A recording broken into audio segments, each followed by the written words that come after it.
Hey, it's Mad on Comics, and this is my review of Arkham Asylum, a serious house on serious earth. Grant Morrison and Dave McKean are responsible for this book. Morrison, we can always rely on his symbolism coming through in his work, and just he does. In his books, you find him almost psychoanalyzing Batman and the villains, and trying to work out the way that they think and why they react in certain ways. And you can almost see the breakdown of the components of some of the people he writes about in his Bat run. I didn't find it for me. I read the first 5 or 6 of the Batman and Robin Morrison run, and I don't know, it just didn't sit well with me. But you know, as soon as the art changed, the art just struck me as quite bizarre and awful, really, to be honest. And I think it was more that than the writing. It was just too jarring. But with this book, essentially the writing is very good, and the art, it almost creates this hysteria, this madness, and this visceral kind of unease with the art, where the perspectives are all out of joint. They're trying to like induce madness as you're reading this, and the symbolism of the story is quite in depth. You've got the base story, which is of course Amadeus Arkham and his journey creating Arkham Asylum, starting with his mentally ill mother, her passing and him inheriting the house, and him traveling the world and meeting criminally insane people and being intrigued by their thought processes, and it's all very strange. And then of course you've got the next story, which is the Batman. He's with Commissioner Gordon, and they receive a phone call that Arkham's been overrun by the inmates. And of course it's the Batman's greatest foe, adversary, the Joker, and he's threatening to maim and kill people unless Batman joins him in the asylum. And there was one key part of it where, you know, Jim's like, you don't have to do this, we can assemble a SWAT team, we can do something.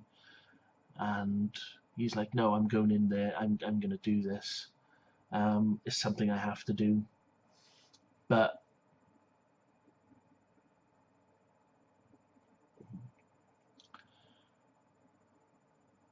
Jim Gordon says, you know, I can understand if you're afraid. You know, it's Arkham. Batman's like, afraid? Batman's not afraid of anything. It's me, I'm afraid. I'm afraid that the Joker may be right about me. Sometimes I question the rationality of my actions, and I'm afraid that when I walk through those asylum doors, when I walk into Arkham and the doors close behind me, it'll be just like coming home. And it's those kind of words that tip the scale of Batman, Bruce Wayne quite fragile. That the death of his parents is still like a really raw nerve, and it's not something that he's really addressed. He's almost just like buried it deep down and put these different layers of Batman over this core of madness induced by the death of his parents. And of course, you know, he goes in and he meets up with the Joker. The Joker is his usual crazy, melodramatic kind of mishmash of personalities, and he meets up with two doctors. One of them's Dr. Adams, I think, and the other one's Dr. Cavendish. And he sees what the one doctor has done to Two-Face. He's basically sat in a pool of his own piss, and he's lost the ability to make any decisions. They moved him from his coin to a die, to a tarot deck, and they want to try and like build it up until he has like a normal human being who has countless decisions and who has a fully functioning decision-making ability.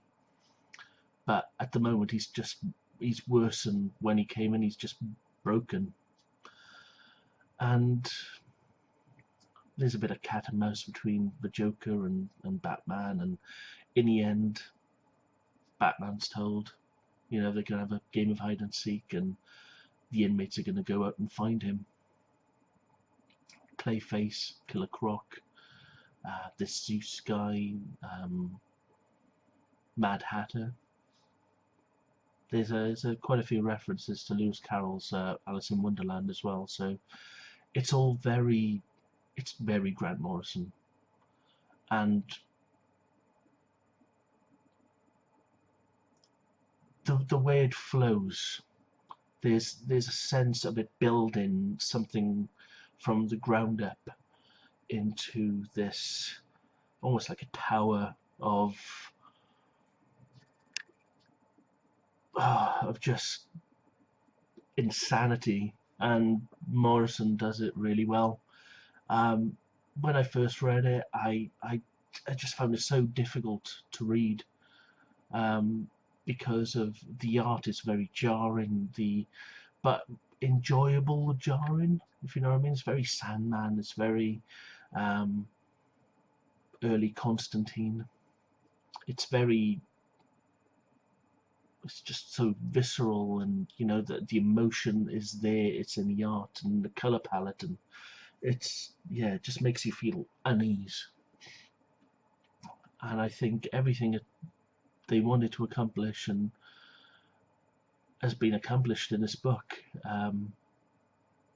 You know, I can see Grant Morrison set out with a plan with this book, and I think he achieved it. He managed to get the insanity of the situation all in, and the Joker being diagnosed as being almost super sane, and he reinvents his personality every single day. One day he's playful, one day he's a psychopathic killer. It's just such a twisted tale. I can see why it's on like must-read lists and quite high up as well. I recommend reading it, definitely. I'm not going to go into any more of the tale because you need to read it for yourself. If you're a Batman fan, you'll either love it or hate it. It's a bit of a Marmite book, but it's worth trying out. Score-wise, I don't know if I should score it, see. Writing, I can see what... It was a hard read. You know, it was not something that I found enjoyable to read, but I felt kind of rewarded towards the end, and you know, the kind of payoff is worth it. So I'm going to give it a 4 out of 5. Art-wise, all the different styles, from like photorealism to this real sketchy kind of art to the insane distortions of the Joker, they create this bubble of madness. So art-wise, I'm going to give it a 4.5 out of 5. I think everything Grant Morrison wanted to achieve with this book, I think he's done it. It's a strange one. It's a very strange one, and I definitely recommend. Like I said, if you're a Batman fan, read it.